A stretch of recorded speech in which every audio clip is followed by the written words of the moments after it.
West Oakland is a community about anywhere from 24,000 to about 28,000 people.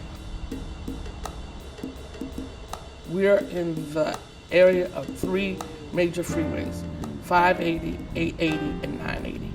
And most of that is where people live at, right in the middle between the three freeways. It's very diverse. It has been up to at one time in the history of West Oakland, 95% African American. Now it's maybe 65 to 75% African American. We run the gamut from the very, very poor to the very middle class and rich within this neighborhood. Also, West Oakland has the Port of Oakland. Port of Oakland is the 5th largest container port in the United States. And being a port, it brings trains, ships, trucks, and diesel pollution every day, 24 hours a day, 7 days a week, coming through our neighborhood.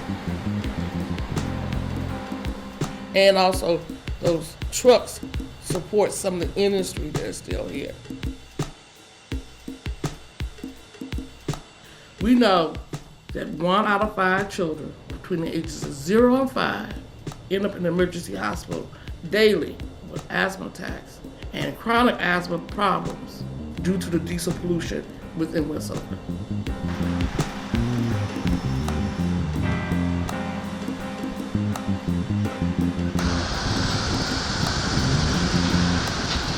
It's just poor planning. You do not have a known toxin of diesel this close to people.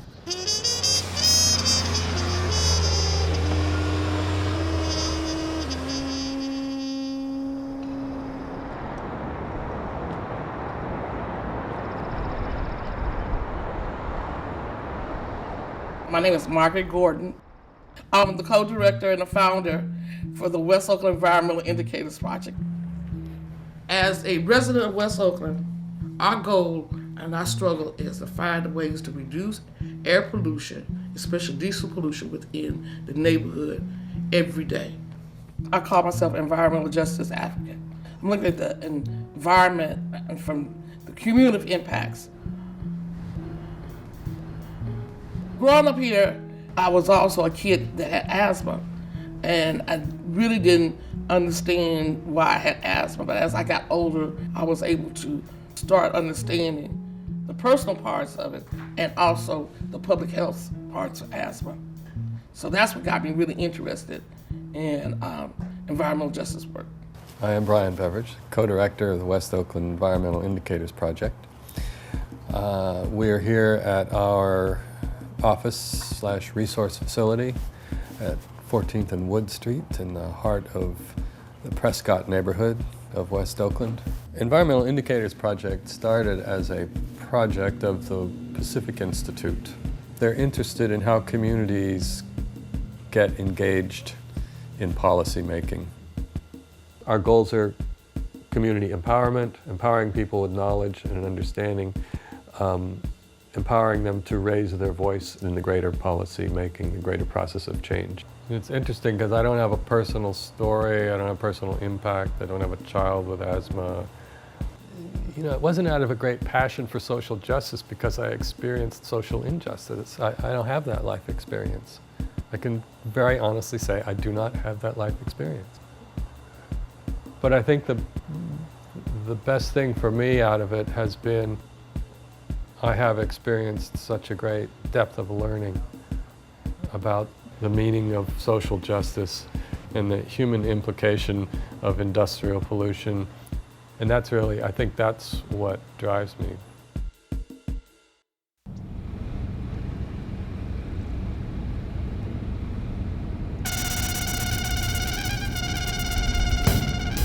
The Port of Oakland is called what you call a discretionary port. LA, Long Beach are first port of call because they're able to move goods out faster than the Port of Oakland can. So when a container comes into Oakland, it has to get on a crane, and then the container is put on a cargo hustler and then taken to the truck driver. The truck drivers can't come down here. They don't allow them to come down here. All right, so that's an extra move. That's 2 extra moves. So, crane picks up the container, put it on cargo hustler, take it to the truck driver, then they go across the street and give it to rail. For this neighborhood, we have this X amount of diesel coming through based on who's here or what's here. Now, Bay Area Air Quality have identified hot spots. Oakland is a hot spot. West Oakland is a hot spot. I'm just gonna show you how within 94607, 94608 is being impacted by trucks. So you're gonna see all these industrial businesses right here that attract trucks, all right? All the way down. This is the biggest polluter outside of the port. Okay, now, but at the same time, while all these things are right here, the city has allowed these businesses to be right here. You got people. You have a park right here, okay? You got new housing stock right on the edge where all these businesses are that are bringing in pollution.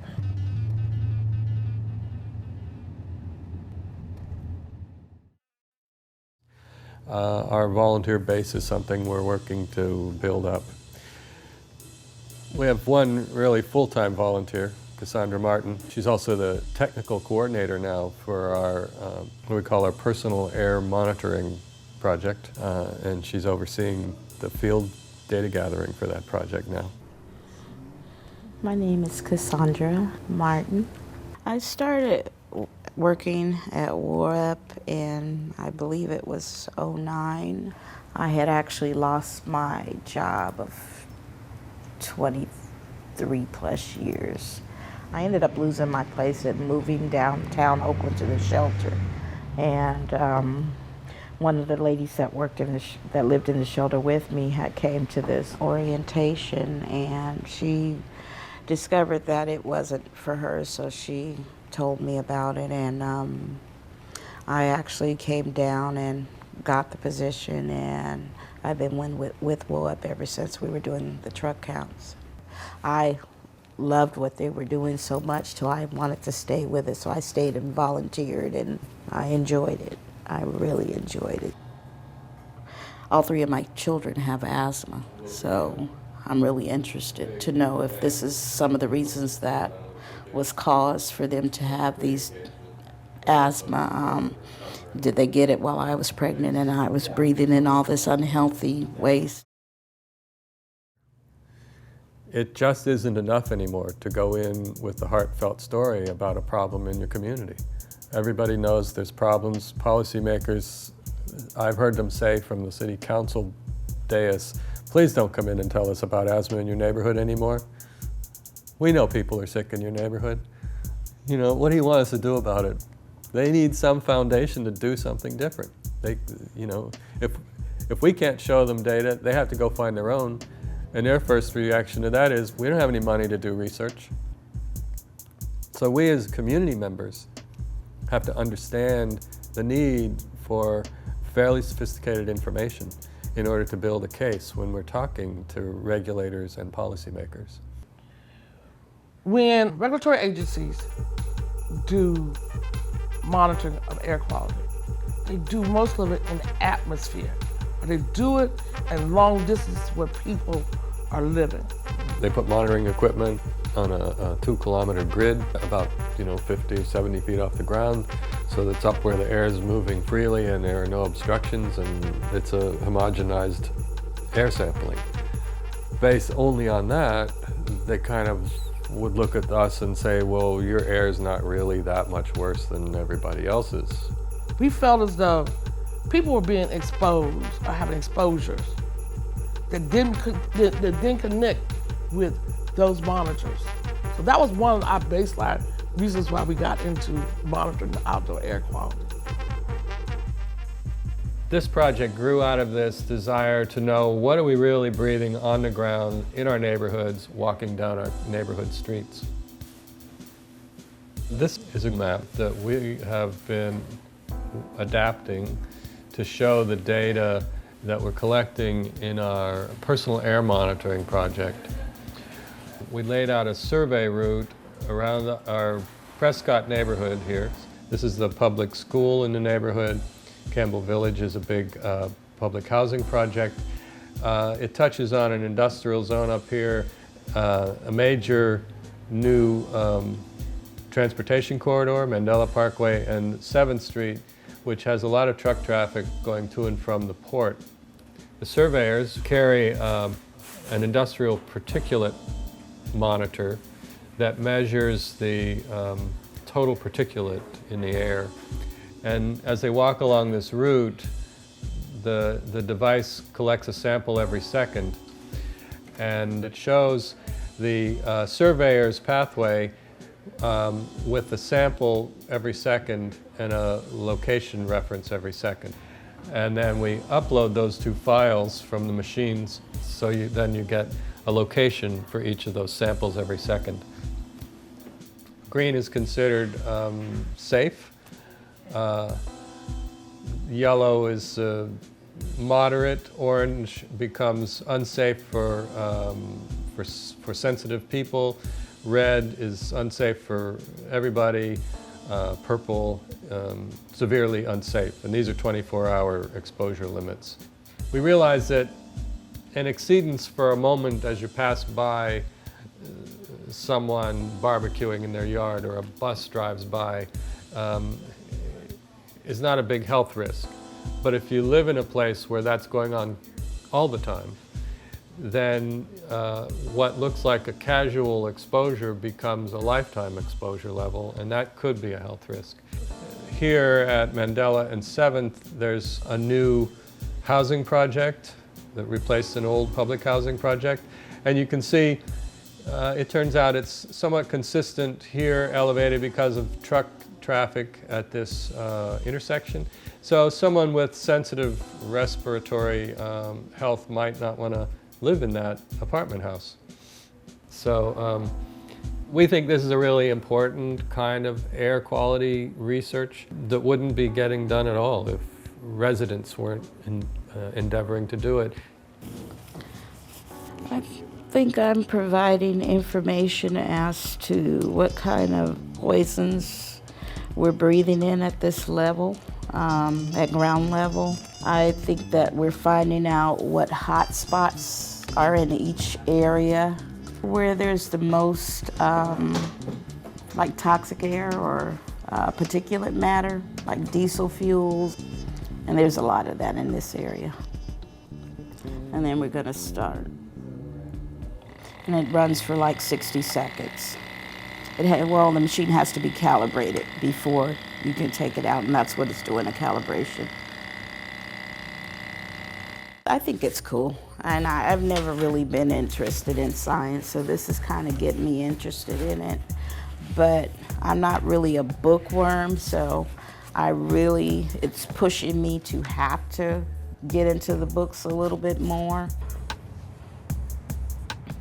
While I'm out there on my walk, if a vehicle or a truck passes by, or if I'm going by a building that might have a smokestack, or like I said, if a truck passed by, I want to look at my monitor to see if it's spiking up at a high rate, because the diesel fumes that comes out of the truck, it goes into my nozzle and it's reading. Frankly, as a small community-based organization, you can't do this work alone. It requires partnerships with all sorts of groups. Intel's role was really as a technical research partner to provide, they provided the hardware and the technical assistance to understand how to use the hardware. So they taught us to use the dust track hardware and the GPS hardware, the little GPS tracking devices that we use. A couple computers and the big screen thing we have there so that we can look at the maps. They provided that hardware for us, and they would bring students in, a grad student from Berkeley, to work on these projects. So a student did the first shot at designing the online interface. And our role there was to talk about what might it look like, what might it do, what would an average person want to get from it, and they used that to try to do basic functionality in the interface. Then they also brought a genuine interest in what we wanted the research to do. What was it we wanted to know, so that they could help us understand, is this the right equipment? Do we need different technology to achieve those goals? Okay, now let's get started on our walk around the neighborhood. Now my green light has come on, so I need to turn around and try to get a lock on my GPS. So I have to wait here for like a minute. So once I get my lock, I need to turn my machine on, and which with the sunshine you can barely see. Okay, my time is 1:29.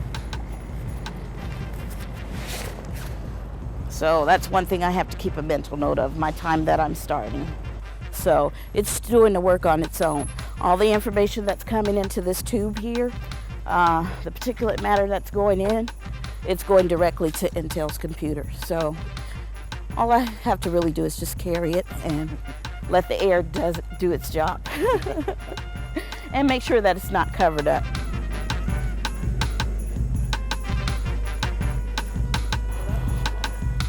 Hey, how you guys doing? Are you guys coming to our event Saturday? That's the B2, block party? Yeah. Yes. Okay. Hope to see you there. You would probably have a high reading here if I was to stand here while this truck was here. While those trucks are waiting to go in, their engines are still running. They're usually idling when they're stopping to unload or, to drop a truck off. There's like tow trucks, and then you have the freeway right down there. Another truck. This is not a truck route. Just probably going to deliver to one of these companies, but to me, it shouldn't be down here. But that's just my personal opinion.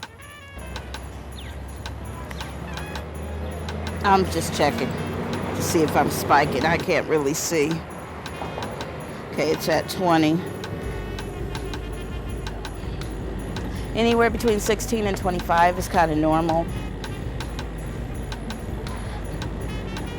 They see me out there every day. I might not talk to everybody every single day, but at one point in time, someone has asked me, what am I doing? Still between 18 and 19. So it's really not spiking as much. And I've explained it to them. So now they're not really, before when you walk around the neighborhood, you have your dope dealers or whoever they are. They're looking to see what you're doing in their neighborhood. And once they find out that you're harmless to whatever they're doing, then they don't really care. Oh, that's just so-and-so and so-and-so. I'm not there to stop whatever it is you're trying to do. I'm there for my own cause or to help you continue to breathe clean air or whatever. So, when I get back in the door, I shut the machine down, shut the GPS down, and I log down my time that I come back. And then I download the information and send it. Part of the amazement people have is that we can gather data that's as good as it is as part of a high school summer science project or hiring out-of-work local residents. That's a compelling component to this. See, if you notice, they're not really wetting their soil down either.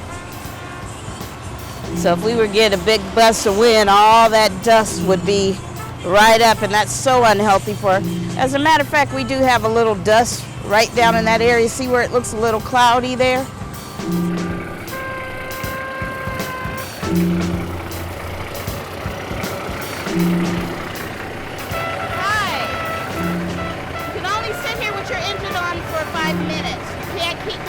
Like that, okay? because it's really hazardous for people to breathe in. Woo! There go the FBI.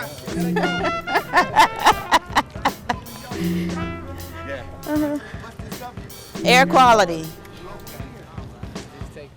Well, this is really groundbreaking work. This on-the-ground, local, micro-scale data gathering on things like air quality. And if you ask the experts, there's a lot of reasons why they don't do it. Because it's very complicated to get it accurately. It's very complicated to know what it means. And it kind of flies in the face of the traditional methodologies. And we're doing loop A forward. Loop what? Forward. So you're gonna put A and then an F with a circle. Okay. And you got 42% RH, 27% C.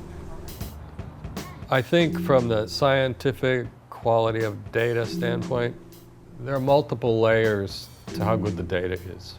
And everybody goes, oh, this is exciting. And then if you say, well, okay, can we act on it? Scientists immediately have, a list of questions about how you got it and how rigorous that process was. So every step of the way, we have to get someone who will, most often pro bono, come in and say, yeah, the way you would do that is like this, or a way to do that is like that.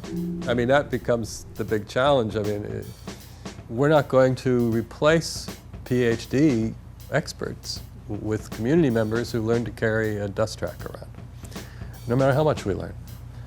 So our work is intended to be one more lever, one more tool in our toolbox to get people to pay attention when we say we think there's a problem.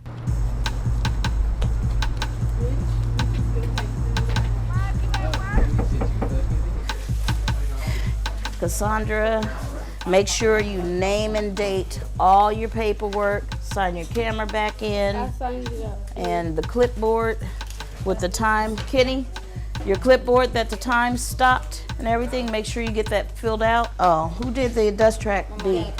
We did. Who did? I did. You carried the dust track? No. Monique, you need to sign this. Sign this. This has been a very important project for us because it has captured the imagination of a wide spectrum of people. Thank you for being here. Our Congresswoman Barbara Lee and the head of the EPA came to visit us. And Lisa Jackson, the head of the EPA, was very excited. And they were both very excited about the youth science component. So the first thing we want to do is that the students are going to talk about their learning of environmental justice and do air monitoring in West Oakland. All right, so we use like this dust tracker right here. It got the GPS system, and what it does, it like once you set it up, you walk around and this tube right here sucks in the air, and then you see the data that shows up right here. And when it's mostly bad, then it makes a sound. It's like a massive particulate matter. So and you have a GPS, when we walk around West Oakland, we could know where we walk around. So when we put it into the computer, we can know where it's a hot spot and where it's a clean place. This work is so important because we've known for a long time that we need to improve our monitoring.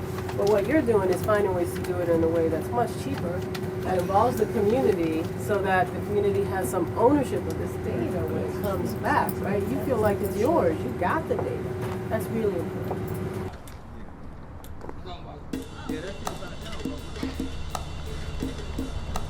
The interest in this micro-scale, highly granular data gathering is a brand new thing. It's truly, this I think can change the game of policymaking in this century. When this kind of data is everywhere, collected everywhere by tiny cheap devices that are all over the place, it really is going to change the way people advocate for their communities and for themselves as individuals. We're trailblazers. Most communities don't believe that this stuff can happen. That it's just, that's how things are and that's how it's going to be. So we hope that West Oakland Environmental Indicators Project will inspire other communities to be more involved in environmental justice and not to suffer from diesel pollution.